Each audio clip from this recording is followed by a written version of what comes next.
penyakit ginjal itu bisa juga menyerang anak-anak. Kalau misalnya berkemihnya jadi lebih sering daripada biasanya atau lebih jarang atau bahkan tidak ada sama sekali produksinya, kemudian warnanya berubah ya, bukan kuning ya, misalnya jadi merah atau menjadi keruh atau menjadi berbuih, lalu, Pekat juga Dok ya? pekat gitu Mhm, ya, baunya mhm, nggak seperti biasanya gitu ya, berbau mhm. lebih busuk, maka itu adalah salah satu tanda ada problem dari ginjalnya. Kita lanjut lagi. Nah, Mmm. sekarang kan bertepatan dengan World Kidney Day 2023 dengan tema mempersiapkan yang tak terduga, mendukung yang rentan, Dok, ya. Nah, kira-kira ada nggak, Dok, sih latar belakang kenapa tema ini diambil dan apa sih sebenarnya kaitannya gitu kan bencana atau tak terduga, apa kaitannya dengan penyakit ginjal anak, Dok?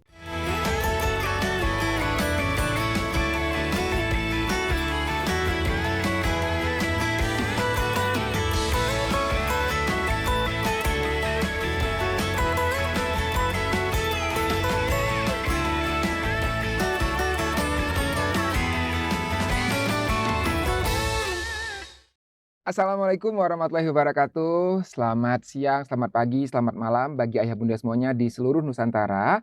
Bertemu lagi dengan saya Dr. Reza Falevi. Jangan bosan-bosan ya. Masih dalam acara podcast IDAI. Nah, hari ini kita akan membahas topik yang sangat menarik, yang sangat relevan dengan apa yang terjadi di bulan Maret. Ada yang tahu nggak di sini ayah bunda? Apa sih sebenarnya yang terjadi pada bulan Maret ini? Banyak hal yang terjadi, tapi salah satu hal yang penting yang akan kita bahas hari ini adalah mengenai Hari Ginjal Sedunia yang jatuh pada tanggal 9 Maret setiap tahunnya.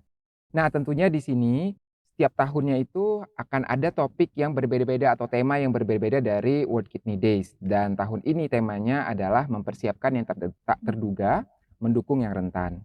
Nah, untuk itu podcast IDAI menghadirkan narasumber yang sungguh luar biasa di bidangnya, yaitu bidang nefrologi anak, yaitu Dr. Heni Adriani Puspitasari, anak konsultan. Halo dokter, Halo halo Dokter Eva, halo Ayah gimana Bunda kabarnya dok? Nusantara.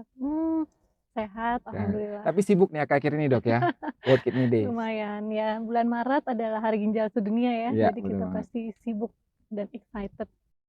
Nah, jadi berkaitan dengan topik, tema Hari Ginjal Sedunia 2023, kita hari ini Mhm, akan membahas bincang-bincang sedikit, Dok, ya, mengenai bagaimana deteksi dan penanganan penyakit ginjal pada anak, terutama mhm. pada kondisi bencana.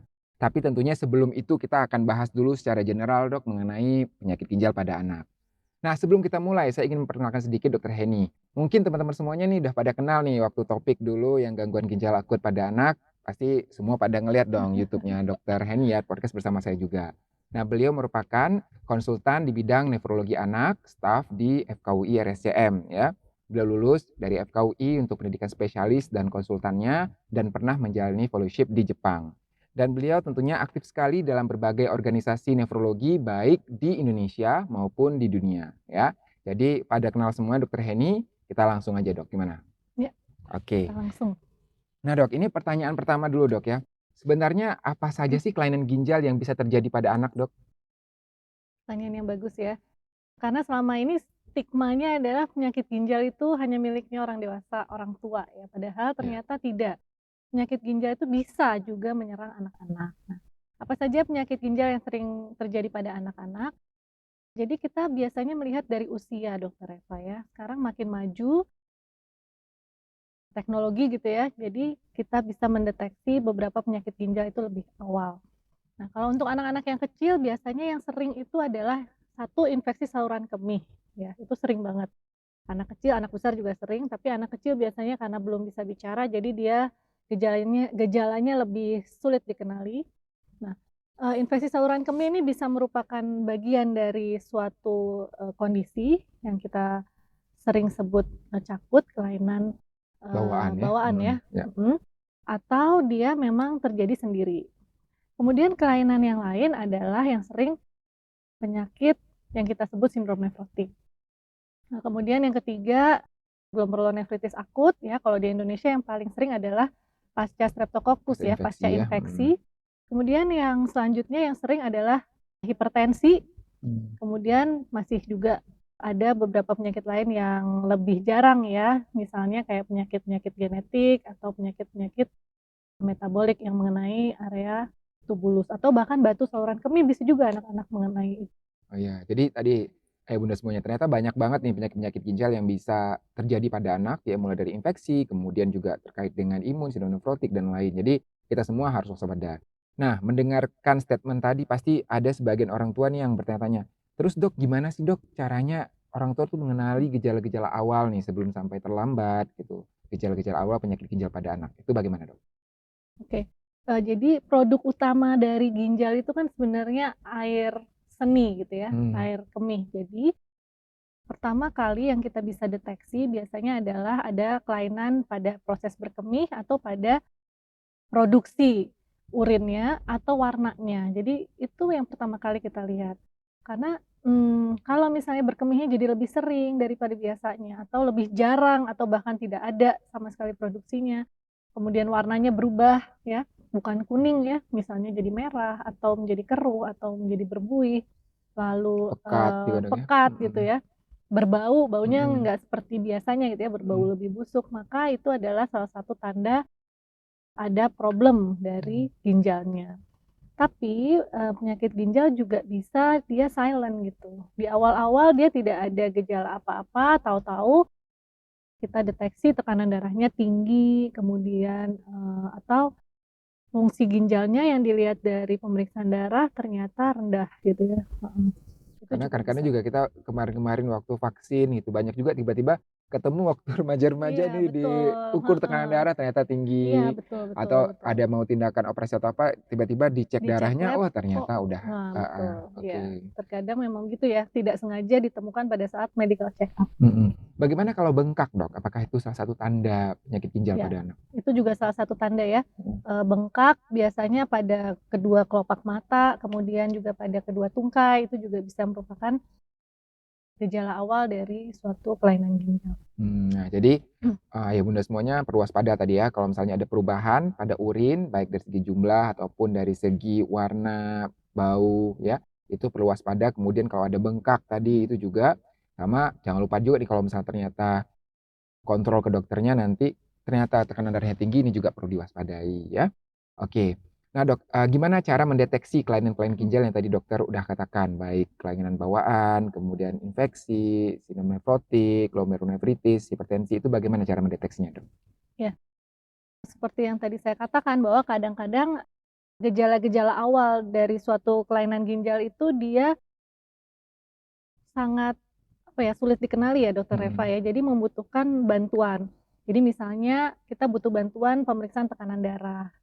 Kemudian yang kedua pemeriksaan urin ya, mhm. Bapak Bapak Ibu ayah ibu di rumah.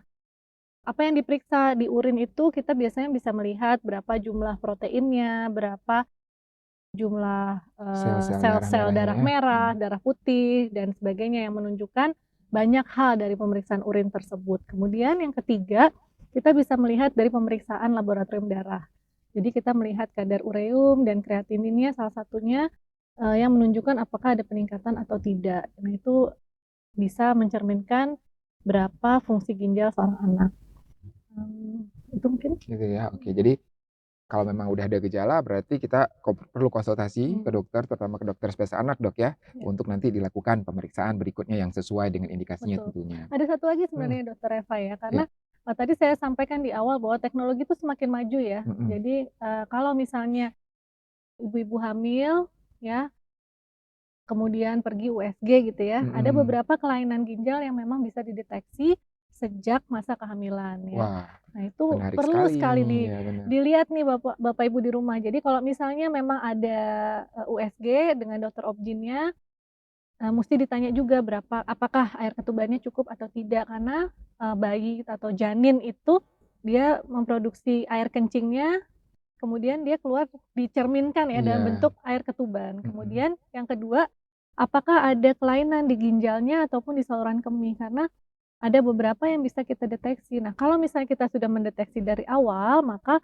setelah itu misalnya pada proses kelahiran kita sudah bisa melakukan follow up dengan lebih ketat. persiapannya juga akan Persiapan, lebih jadi jangan baik ya. sampai nanti dia infeksi saluran kemih, keburu infeksi saluran Iya, kemih atau kelewatan, ketahuannya entar udah besar ternyata, mhm. oh ginjalnya ada sumbatan dan sebagainya, seperti itu. Tuh ayah bunda. Jadi kalau USG selama kehamilan jangan sibuk nanyain jenis kelamin Nah, doang ya, iya Dok, ya. benar. Kan biasanya gitu nih, Iya, "Jenis minta kelaminnya apa, 4D. Dok?" Gitu, udah siap. Padahal banyak hal Banyak lain hal. termasuk tadi ya kelainan pada penyakit ginjal Iya, yang bisa dideteksi dari mulai kandungan ya. iya. Tapi jangan lupa juga NC-nya harus bagus, artinya harus di USG, jangan cuman kontrol tanpa di USG ya. Mhm. Karena banyak hal yang bisa dideteksi di sana termasuk kelainan-kelainan pada ginjal yang berupa kelainan bawaan. Nah, selanjutnya, Dok, bagaimana sih, Dok, cara mencegah? Pasti kan orang tua di sini khawatir, amit-amit jangan sampai gitu Mhm anaknya mhm. mengalami kelainan ginjal. Bagaimana cara mencegah agar anak-anak itu tidak mengalami penyakit ginjal? Oke. Jadi memang ada beberapa penyakit yang sulit dicegah ya kalau Mmm, penyakit ginjal itu ya, tapi kita bisa mendapatkan atau kita mengusahakan beberapa cara supaya ginjal kita tetap sehat. Cara yang pertama adalah kita memastikan bahwa kita mencukupkan kebutuhan cairan ya, mmm, jadi kita minum pastikan anak-anak kita tuh minumnya cukup. Kemudian yang kedua, menjaga gaya hidup sehat ya Dokter Eva ya. mhm, Sekarang itu kan banyak sekali jajanan-jajanan yang manis ya, mhm, kemudian, asin. berlemak, asin gitu ya, yang membuat anak-anak itu jadi obesitas atau Mhm, overweight. Nah, makin dia overweight atau obesitas maka, beban untuk ginjalnya juga menjadi lebih berat gitu. Anaknya jadi cepat hipertensi atau mungkin nanti mengalami penyakit, diabetes yang akan juga mempengaruhi ginjal. Jadi menjaga gaya hidup saya tuh penting, ya, pola makan, kemudian aktivitas fisik mhm, ya. Walaupun sekarang kan udah, pandemi udah mulai udah ini ya, udah heeh, mulai berkurang lah ya. jadi udah Jadi nggak ada kita alasan lagi cuman leleh di rumah ya, heeh, Dok, ya? jangan mager ya, harus mulai beraktivitas. Mmm, Jadi ajak anak-anak untuk main ke taman gitu, mhm, olahraga syukur-syukur, lebih teratur misalnya tiap hari gitu ya, atau mhm, 5 kali dalam seminggu. Nah, yang ketiga, kita harus rasional dalam memberikan obat-obatan. mmm, Nah, jadi kalau misalnya anak kita sakit gitu ya, kita harus memilih obat yang tepat, kemudian kalau bisa berkonsultasi dulu kepada petugas kesehatan. Jangan tergiur dengan iklan-iklan ya. mmm, Kadang-kadang kan, ada nih suplemen supaya anaknya pinter, iya, suplemen biar anaknya cepet gemuk ya Dokter Eva. Kalau anaknya bener, gemuk, jamu biar anaknya cepet kurus gitu itu misalnya, itu hati-hati. musti hati-hati. Terutama kalau remaja ya. Remaja juga Nah, remaja tuh, kan, karena mhm. mereka punya problem dengan body image biasanya gitu, Terus pengen ada juga badannya sebagian, kayak Dok, artis yang K-pop gitu heeh, ya. yang ada juga yang kayak minum protein berlebihan Nah, untuk iya membentuk betul, tubuh, kadang-kadang iya. remaja putra seperti itu, atau mungkin biar glowing ya. Zaman sekarang juga banyak remaja pengennya glowing, pengen Iya, diet, ya itu harus iya hati-hati juga betul, ya. karena kan informasi yang semacam Mmm, itu kadang mereka dapat dari media sosial ya, dan betul, sebaiknya kita konsultasi dulu, Dok, ya, sebaiknya konsultasi dahulu mhm, dan diawasi yang penting sih ya. iya, Kadang-kadang mereka kan bisa beli sendiri gitu, jadi betul, mesti diawasi oleh orang tua pemakaian obat-obatan secara rasional. Kemudian yang keempat, apabila didapatkan gejala atau tanda yang mengarah pada kondisi kelainan ginjal, maka segera berobat ke dokter spesialis anaknya. Mhm. mmm. Terkait tadi minuman, Dok, ya. Mhm. Jadi kan tadi Dokter Heni menyarankan untuk anak itu cukup minum. Nah, minum Mhm. air yang seperti apa, Dok? Apa boleh nih misalnya sekarang kan banyak boba, kemudian es krim yang ada ya berbagai macam, saya nggak sebut merek ya, tapi kan udah banyak sekarang minuman-minuman hits lah gitu, Mhm. Dok. Nah, itu bagaimana menurut pendapat Dokter Heni? Ya, jadi, yang paling baik tentunya kan air putih ya, air yang tidak berwarna, air putih itu paling baik. Kemudian kalau misalnya ternyata kita membutuhkan, susu mungkin ya, karena anak-anak juga tetap butuh ya, susu untuk kalsiumnya gitu ya. Tapi di luar itu kalau misalnya ada konsumsi gula atau minuman manis sebaiknya dibatasi ya Bapak Ibu, karena itu tadi, gula yang berlebihan itu akan menyebabkan anak cepat gemuk, overweight, dan itu kan menimbulkan masalah yang baru untuk ginjalnya tadi. Yang Hmm, paling sering adalah hipertensi dan, penyakit gula, seperti itu, baik. atau diabetes. Jadi mungkin Mhm, bukan langsung mhm, saat itu juga, tapi mungkin kalau akumulasi sampai dia menjadi gemuk dan lain itu yang bisa berisiko menyebabkan iya, masalah pada ginjalnya, Dok, ya? betul. Oke. Kalau orang tua sendiri, Dok, bagaimana sih perannya, Dok, terhadap kesehatan ginjal anak? Mhm. Nah, orang tua itu punya peran nomor satu kan role model ya, Dokter Eva Hmm, ya. Jadi ya, kalau mau anaknya nggak minum minuman manis ya orang tuanya juga jangan minum minuman manis dong ya, Bener, gitu ya, membatasi paling tidak ya. orang tuanya pengen anaknya olahraga, orang tuanya harus olahraga Anaknya juga. juga harus olahraga, Bener jangan bener. nyuruh anaknya lari atau main sepeda, orang tuanya di rumah nonton TV, ya nggak bisa gitu. Jadi Iya iya. nomor satu adalah sebagai role model, orang tua tuh harus, memberikan contoh yang baik untuk anaknya, gaya hidup yang sehat tadi. Kemudian yang kedua adalah memonitor ya, Mhm. memonitor tadi cairannya, produksi urinnya, kemudian juga memonitor apa saja yang dia konsumsi, termasuk obat dan suplemen dan makanan gitu. Kemudian yang ketiga, imunisasi juga tetap ya Dokter Eva ya. Mhm. Imunisasi karena beberapa infeksi itu juga bisa menyebabkan apa namanya, Komplikasi pada komplikasi ginjal. pada ginjal gitu Tuh kalau hati-hati tuh. infeksinya berat. Jadi imunisasi juga tetap harus di-encourage oleh orang tua, dilengkapi selengkap-lengkapnya gitu ya. Apalagi pada masa pandemi kemarin mungkin banyak yang takut ke rumah sakit untuk imunisasi dan sebagainya, jadi itu harus dilengkapi. Kemudian yang keempat, ya memantau tumbuh kembangnya, karena tadi Mhm. salah satu tadi yang mungkin saya kelewat ya Dokter Eva ya, Mhm. anak yang mengalami penyakit ginjal kronik itu biasanya pendek Dokter Eva, Mhm. Pertumbuhannya karena ada terganggu. gangguan pertumbuhan. Mhm. Maka, yang keempat, Bapak Ibu di rumah harus tetap memantau tumbuh kembang anak-anaknya. Kalau kelihatan kok tumbuh kembangnya agak seret-seret nih ya, beratnya nggak naik, tingginya nggak naik, dibandingin teman-teman di sekolah tingginya kok jauh banget, kita mesti hati-hati nih, jangan-jangan Mmm. dia memang ada problem gitu. Ya sama mungkin kalau misalnya anaknya sakit, demam dan lainnya, kita perlu bawa ke dokter ya, Betul. karena sering juga berapa kali ketemu, maksudnya demam, langsung orang tuanya kasih antibiotik sendiri, kasih batuk sendiri, Betul. ternyata dia ada masalah pada ginjal dan saluran kemih yang nggak terdeteksi, Mmm, tiba-tiba udah kondisinya berat. berat, Ya, gitu ya. betul. Jadi itu perlu diperhatikan ya untuk ayah bunda semuanya. Nah, oke Dok, kita lanjut lagi. Nah, Mhm. sekarang kan bertepatan dengan World Kidney Day 2023 dengan tema mempersiapkan yang tak terduga, mendukung yang rentan, Dok ya. Nah, kira-kira ada nggak Dok sih latar belakang kenapa tema ini diambil dan apa sih sebenarnya kaitannya gitu kan bencana atau tak terduga apa kaitannya dengan penyakit ginjal anak, Dok? Mmm, iya, ini, jadi mungkin kita ingatkan dulu ya bahwa Hari Ginjal Sedunia itu sebenarnya diadakan tujuannya adalah untuk meningkatkan awareness Mhm. dari masyarakat yang saya sampaikan tadi bahwa penyakit ginjal itu memang ada gitu ya dan itu, bisa berlanjut menjadi penyakit ginjal kronik sampai dia harus cuci darah gitu ataupun, cangkok ginjal ya. Maka sebisa mungkin kita mengenali lebih awal supaya kita bisa melakukan tata laksana yang tepat. Jadi dia nggak sampai berat gitu Dokter Eva ya.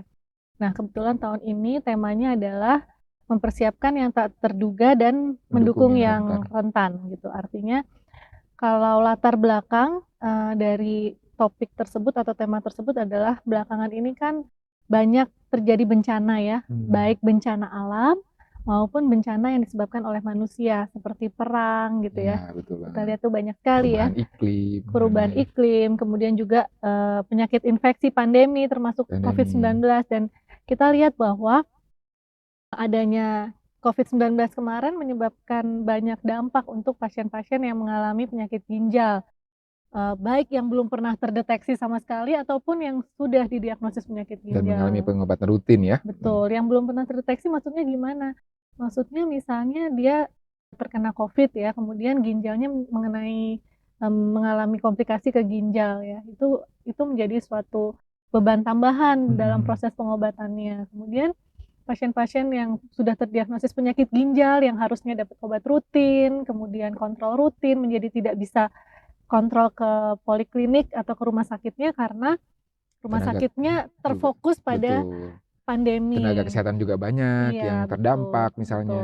Aksesnya juga Dok ya, akses transportasi dan lain Iya, terbatas ya. Mhm. akibatnya pada saat itu banyak sekali pasien-pasien kita mungkin ya yang mengalami penyakit ginjal, mengalami perburukan. Mhm. Kemudian pasien yang tadinya sudah masuk daftar untuk transplantasi ginjal, sementara dihentikan Mundur, karena ada, mhm. pandemi. Nah kemudian hal ini juga bisa terjadi pada kondisi-kondisi bencana alam ya. Mhm. Jadi misalnya pada gempa bumi tuh suka banyak yang ketindihan ya Dokter Eva ya, Mhm. atau tanah longsor. Nah itu mereka bisa mengalami crash injury namanya, sehingga terjadi gangguan ginjal akut akibat itu dan pada saat kondisi itu akan banyak orang yang membutuhkan cuci darah. Jadi kita Betul. harus mempersiapkan diri kita nih sebenarnya sebagai dokter anak, sebagai pasien, kemudian Mhm. juga pemerintah ya mesti mempersiapkan bagaimana nanti kalau kita punya bencana, kita bisa menyelamatkan kaum yang rentan ini ya, anak-anak yang mengalami penyakit ginjal atau orang-orang yang baru terdiagnosis penyakit ginjal. Mungkin itu ya Dokter Eva, Karena latar bencana belakangnya di ya. Indonesia banyak juga Dok ya. Akhir-akhir ini ada banjir di Betul. Cianjur, kemudian ada tanah longsor, ada Mhm. gempa juga gitu ya. Mhm. Nah, jadi mungkin melalui Hari Ginjal Sedunia ini kita diingatkan lagi untuk aware terhadap hal tersebut dan berpikir bahwa kalau misalnya ada bencana, salah satu yang bisa terdampak itu ginjal ataupun pasien yang selama ini udah rutin berobat, Dok ya. Iya.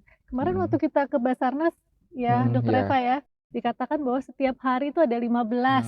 Nah, setiap hari 15 Setiap hari itu itu yang ada normal-normal 15 untuk aja ya. normal dan kalau di bulan Februari akhir akhir tahun ya Heeh, sampai bulan Februari Maret bisa 30 dalam iya. waktu sehari, bayangkan itu sangat ini ya, sangat Banyak, mulai dari kapal yang tenggelam atau perahu yang iya, tenggelam, helikopter jatuh, pokoknya banyak banget. sesimpel jalan ditutup aja ya Dokter Mhm, Eva, kalau ada orang kena heart attack jalannya ditutup, mau masuk ke rumah sakit itu aja sudah memperburuk, betul. kondisinya kan ya. Mhm. Jadi, hal-hal seperti itu yang kita, ingin bisa siap gitu. Nah, baik Dok, kalau untuk anak yang memang sudah mengalami penyakit ginjal dan rutin kontrol berobat atau rutin menjalani terapi dialisis ya, kemudian pada Mhm. kondisi bencana misalnya atau hal yang tak terduga, bagaimana Dok kira-kira antisipasi atau yang mereka harus lakukan dalam kondisi tersebut?